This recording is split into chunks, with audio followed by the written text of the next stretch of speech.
सनम का हाथ थामा। सनम, तुम ठीक तो हो ना? आजकल चुप चुप रहती हो क्यों? सनम मुस्कुराने लगी। कुछ नहीं। आशिर, तुमको बस ऐसे ही लगता है। सुबह सुबह आशिर की घड़ी नहीं मिल रही थी, उस कमरे की हालत बिगाड़ दी। आज सनम ने गुस्सा नहीं किया, प्यार से कहने लगी, आशिर मेरी जान, ये आपकी घड़ी बाहर हॉल में पड़ी थी, ये लें। आशिर हैरान था। आज सनम ने गुस्सा नहीं किया, घड़ी ली, ऑफिस चला गया। सनम ने सब कुछ तरतीब से रखा, परेशान थी। अंदर ही अंदर उसको एक डर दिमुक की तरह खाए जा रहा था। आशिर की एक लड़की के साथ दोस्ती थी। वो चाहता था उससे शादी कर ले, शायद कोई औलाद हो जाए, लेकिन सनम की मोहब्बत भी थी। आशिर दूसरी शादी के ख्वाब देख रहा था, लेकिन दूसरी लड़की ने शर्त रखी, पहली बीवी को तलाक दे दो। आशिर औलाद के लिए किसी भी हद तक जाना चाहता था, लेकिन सनम से दूरी जैसे उससे बर्दाश्त ना हो रही थी। 12 साल का सफ़र था, एक मुद्दत गुजरी थी उसके साथ। सनम ने खाना छोड़ दिया था। पहले आशिर ख्याल रखता था सनम का, लेकिन अब आशिर पूछता नहीं था।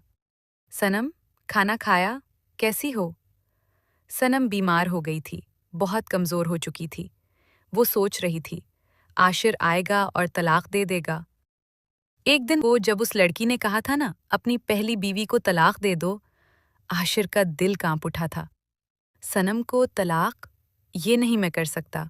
वो जल्दी से घर आया। सनम बेड पे लेटी हुई थी। वो सो रही थी। आशिर ने आवाज़ दी, सनम, उठो ना। सनम पहले कभी ऐसा नहीं हुआ था। आशिर घर आता और सनम आशिर का इस्तकबाल ना करती। उठकर मोहब्बत से सनम को हिलाया। सनम का जिस्म बुखार से तप रहा था। सनम ने हल्की सी आंखें खोली, धीमे से बोली, आशिर, आ गए आप?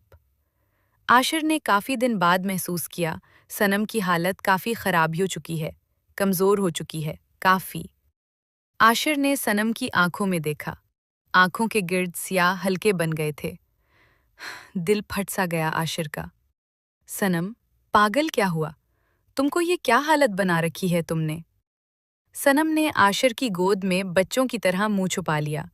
आशिर बालों में हाथ फेरने लगा। सनम, कुछ बताओ ना।